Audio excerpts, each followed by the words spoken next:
What's going on, everybody? Welcome to another brand new installment of Renegades Reviews, exclusively here as always on the Casa D18 Studios channel. I, of course, am your host, the Renegade JJ Williams, and today I'm going to be discussing 2002's Star Wars Episode 2, The Attack of the Clones, starring Ewan McGregor, Natalie Portman, Hayden Christensen, Christopher Lee, Samuel L. Jackson, Frank Oz, Ian McDermott, Tamura Morrison, Anthony Daniels, Kenny Baker, Ahmed Best, and Jimmy Smits. What's going on, everybody? Thank you for joining me here for another brand new installment of Renegades Reviews. I, of course, am the host, the Renegade JJ Williams, and it's day 2, man, of Science Fiction Day. Day 2, Star Wars Episode 2, The Attack of the Clones. And much like I said yesterday when talking about The Phantom Menace, this film has got its weak points. But I also feel that there's some things in here that get a very bad rap that aren't necessarily worth the rap. And I'm going to try to shed some light on those positives within this film. Let's get down to it here, shall we? It is 10 years after the Battle of Naboo, and the Galactic Republic is being threatened by a separatist movement led by former Jedi Master Count Dooku. Padme Amidala, the former Queen of Naboo, now Senator for Naboo, after Palpatine's election to Supreme Chancellor has left the seat empty, is on her way to Coruscant in order to cast her vote on a motion to create an army of the Republic in order to assist the Jedi against the threat. Upon her arrival in Coruscant, an assassination attempt is made against Padme, and she narrowly escapes, with her decoy perishing as a result. She is placed under the protection of Jedi Master Obi-Wan Kenobi and his Padawan, Anakin Skywalker. Another attempt is made on Padme's life by Zam Wesell, who is killed by her employer, Jango Fett, before she can reveal his identity to Obi-Wan and Anakin. The Jedi Council gives instruction to Obi-Wan to find the bounty hunter, while Anakin is given the task of protecting Padme and taking her back to her home planet of Naboo.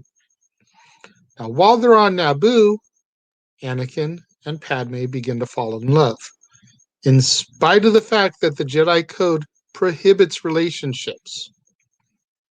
Obi-Wan's search leads him to the planet of Kamino, where he discovers an army of clones being produced for the Republic under the name of Sifo-Dyas. Bounty hunter Jango Fett is being used as the genetic template for the clone army. Obi-Wan requests to speak with Jango. When Obi-Wan does get to speak with Jango, he tells him that he was recruited by a man named Tyrannus.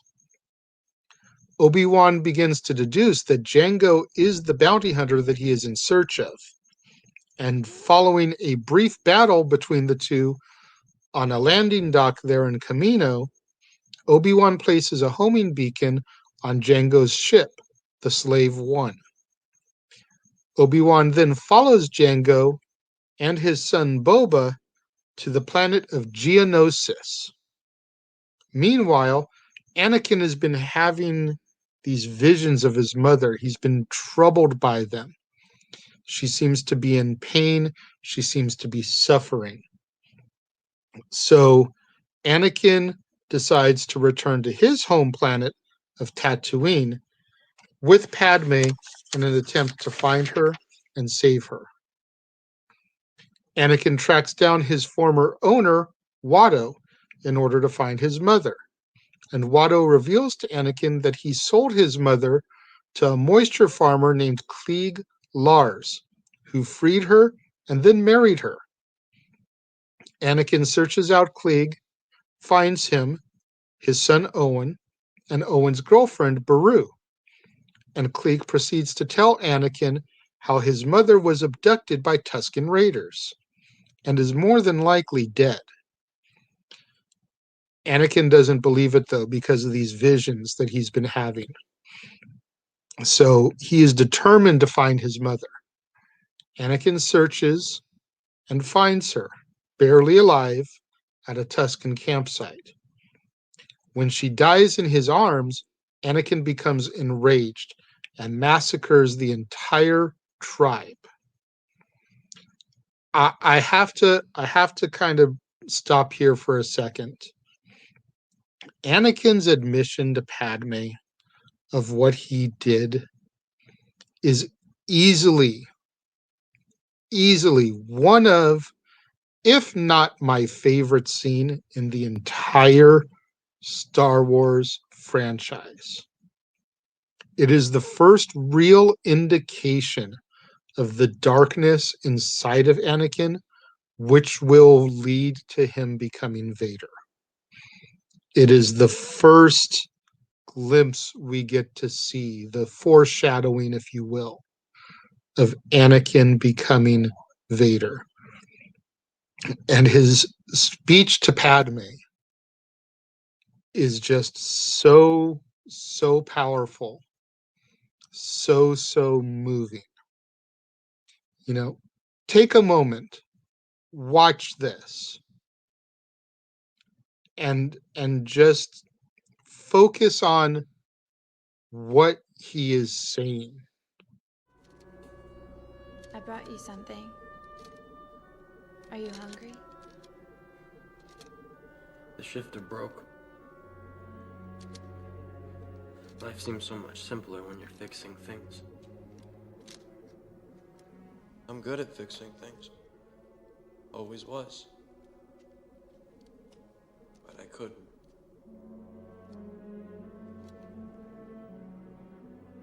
Why'd she have to die?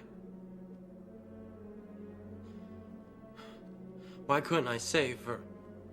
I know I could have. Sometimes there are things no one can fix. You're not all powerful. Well, I should be. Someday I will be. I will be the most powerful Jedi ever. I promise you. I will even learn to stop people from dying. Anakin. It's all Obi-Wan's fault. He's jealous. He's holding me back.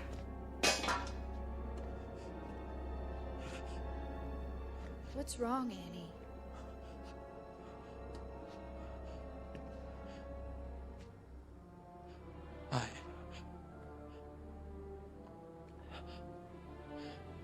I killed them. I killed them all. They're dead. Every single one of them. And not just the men, but the women. And the children, too. They're like animals, and I slaughtered them like animals. I hate them.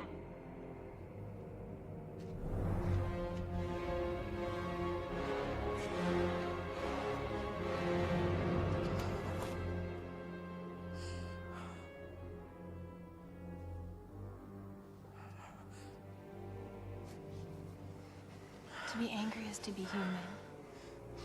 I'm a Jedi. I know I'm better than this.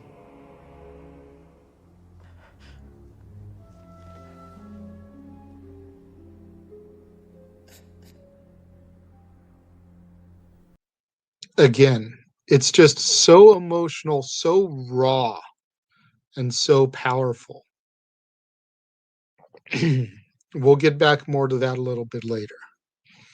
Back on Geonosis, Obi-Wan discovers a gathering of the Separatists being led by Count Dooku, who is in the process of developing another droid army with Viceroy Newt Gunray of the Trade Federation, who was the man who had ordered the attacks on Padme's life.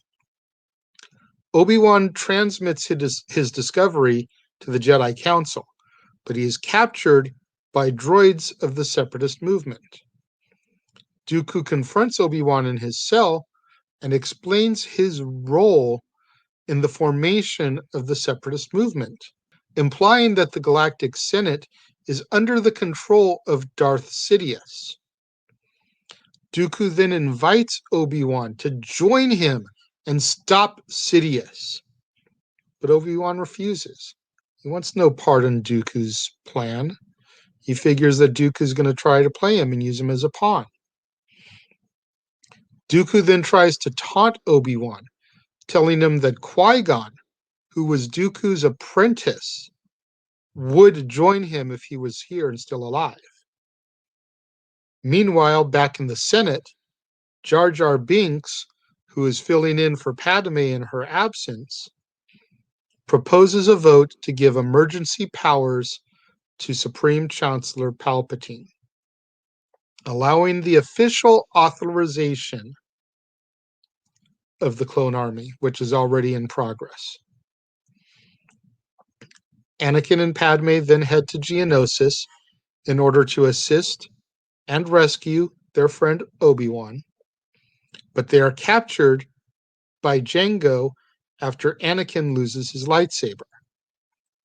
Dooku then sentences the three to death, but they are saved by a battalion of clone troopers, as well as Yoda, Mace Windu, and some of the other Jedi Knights. During the battle, Mace Windu beheads Jango Fett, while Obi-Wan and Anakin intercept Dooku. A lightsaber duel ensues, and Dooku injures Obi-Wan and severs Anakin's hand. Yoda then enters the scene and engages in a lightsaber battle with Dooku. And I'm going to stop right here again. And I know I touched on it a little bit yesterday, but keep in mind, y'all, I will die on this hill. Jar Jar Binks was the blueprint for Yoda. If they had not been successful with what they were able to pull off with the Jar Jar Binks character, we would not have gotten this scene of Yoda versus Dooku. A monumental battle ensues between Count Dooku and Yoda, and Dooku is able to use the Force to distract Yoda just slightly and escape in his ship to Coruscant. Upon his arrival, Dooku delivers the plans for a superweapon known as the Death Star to Sidious, who addresses him by his Sith name, Darth Tyrannus. The Council is left disturbed by Dooku's claim that Darth Sidious is in control of the Senate, and the Jedi acknowledge the beginning of the Clone Wars. Anakin is fitted with a robotic hand, and then marries Padme on her home planet of Naboo with R2-D2 and C-3PO as the only witnesses of the union as our film draws to its conclusion. Okay, once again, there's good in this movie and there's bad. One of the things that seriously gets criticized is the love story. The fact that there seems to be very little of any chemistry between Natalie Portman and Hayden Christensen. And there are certain scenes where I can definitely see that and argue that. I can support that claim. But then there's other scenes, like when they're frolicking in the grass on Naboo, where I look at him and I disagree wholeheartedly. I see the chemistry in them during those scenes. A lot of people knock Hayden Christensen's acting. Again, I state you can only do so much with the material that's given to you. Some of the dialogue in the entire prequel trilogy is bad. Some of the dialogue is very bad. So you can't fault the actors for that. You got to fault the writers. The actors are just delivering the lines that were presented to them. Hayden Christensen is no different. Like I said, that speech that he gives to Padme about killing the Sand People is so raw, so emotional, so passionate. Your heart just almost goes out to him. How would you feel if at 19 years old you held your mother in your arms as she died? Think about it. Which leads him in the next installment to want to seek out the knowledge to prevent Padme from dying. He already lost his mother and was unable to do anything about it. He doesn't want to lose his wife too. You can see, like I said, the foreshadowing of what will eventually turn Anakin Skywalker to Darth Vader. And that scene is a huge, huge example of it. I loved Kamino. I thought the first time I saw it, I thought it was kind of creepy with the alien cloners. But over time, I really kind of grew to enjoy what that planet looks like and the water and the rain and everything. I think it's visually very, very different, especially in contrast to something like Tattooine or even Hoth and Dagobah. I think Kamino is just very, very beautiful in its own little twisted way. The sense of humor in the film, specifically when Obi-Wan is trying to find the location of Kamino, which has been wiped from the Jedi archives. And Yoda's kind of poking fun at him. Lost a planet Obi-Wan has. And it's the younglings that tell him, hey, homie, it's there. It's just been erased.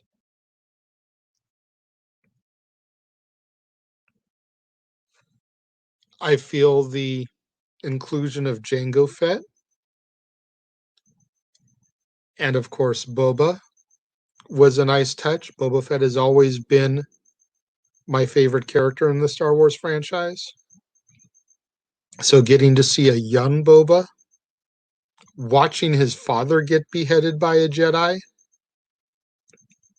putting the motivation into what will fuel his drive and his life going forward.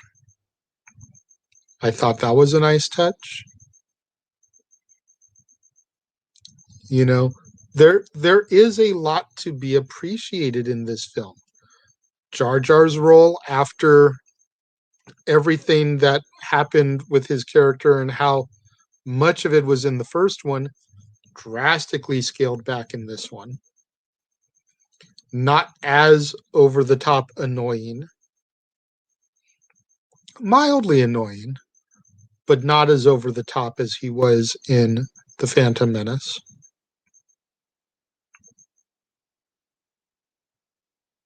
What do you guys think? Am I completely off my gourd here? Am I out of my mind because I see these things this way? Let me know. If you're watching the live stream, leave your comments over here. If you're watching on demand, leave your comments down here. For all intents and purposes, I don't feel Attack of the Clones is a horrible movie. Much like I said of The Phantom Menace, it's not the best, but it definitely isn't the worst. It's up there, but it's, in my opinion, it's not the worst in the franchise. I really enjoy this film. When it comes to my rating of Attack of the Clones, I'm going to give it 3 out of 5 stars. I do like The Phantom Menace better, primarily the pod race scene and Darth Maul. But I do enjoy this film. Although I feel like it goes on a little too long, I enjoy watching Padme and Anakin fall in love. We all knew that this prequel trilogy was going to lead to the birth of Luke and Leia.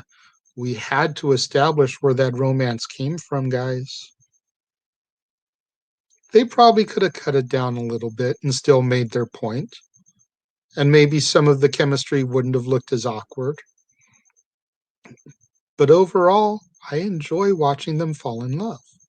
They are so weird and awkward with each other, much like a couple of kids would be.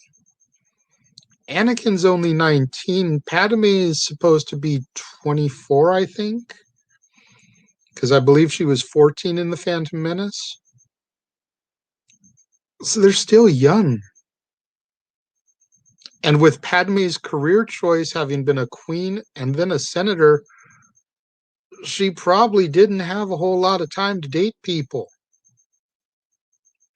And Anakin going straight from being a 9-year-old slave to training from a Jedi, this is probably his only girl that he's dated also. It's going to be awkward. 3 out of 5 stars. That's my official rating. Don't forget to get out there. Get those hashtags trending for me. Hashtag Casa D18 Studios. Hashtag Renegades Reviews. Hashtag Renegade Returns. And of course, the ever popular hashtag Shenanigans. We interrupt this episode of Renegades Reviews for an important announcement about merchandising. Merchandising? What's that? Merchandising. Come, I'll show you. Merchandising, where the real money's made. Make sure you go over to teespring.com/stores/Jeff Meacham Network for all the t-shirts you see here from the West Coast professor, Jeff Meacham himself. You can get shirts for the Jeff Meacham Network, Talk Wrestling, as well as the red and gold Meachamania shirts. And while you're there, don't forget to get your shirts of the Casa D18 Studios Brotherhood, the Dads on Wrestling shirt, the Renegade JJ Williams, Statboy Sports Bar, and the hashtag StatBoyApproved shirt. Make sure you go over to teespring.com/stores/Jeff Meacham Network and score your shirts today. Don't forget to get out there. Do what that commercial just told you. Go to teespring.com/stores/Jeff Meacham Network for all your official merchandise of the Casa D18 Studios Brotherhood. Get you your Renegade JJ Williams shirt, Statboy Sports Bar, Statboy Approved, Dad's Not Always on Wrestling. Get you your official shirts for the Jeff Meacham Network. 3 different designs of the Jeff Meacham Network logo to choose from. Meachamania, Talk Wrestling, and so much more. Tomorrow, right back here on the Casa D18 Studios channel, when I will bring you yet another brand new installment of Renegades Reviews. Make sure you tune in as I discuss 2005's Episode 3, The Revenge of the Sith.